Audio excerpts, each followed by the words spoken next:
પણ ચીજ મળી જશે તમને.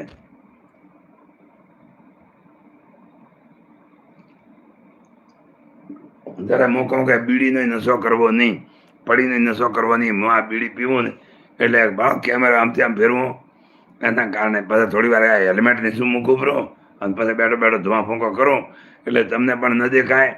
નવો છોકરો કોઈ શીખે નહીં ને કે ફિલ્મના હીરા સ્ટાઇલ મારી મારીને મોટા ભાગે છોકરા આપણા શીખ્યા ને ફિલ્મી હીરાની સ્ટાઇલથી શીખ્યા. ફિલ્મી હીરા એક ફૂંક મારે ને પછી ભક્તિ બધું હોય ને પછી પગામાં મળે ને બધું હોય, સિગરેટ પછી હેડે પછી ધુમાડો એકબીજા માથે ફૂંકે ને આમ આમ કરે એના મોઢા ઉપર જે સ્ટાઇલ મારવા સારું આપણા છોકરા શીખ્યા, ઘણા ખરા છોકરા એના કારણે શીખી ગયા ફિલ્મની સ્ટાઇલ ભાળે ભાળીને. એ સાઉથના ફિલ્મમાં ઘણું આવે, હિન્દી ફિલ્મમાં ઓછા આવે ને ગુજરાતી ફિલ્મમાં તો આવે જ નહીં. એ તો ભાઈ પેલા છે ને અસરાની એ બીડીનો ઠૂંઠકો પીએ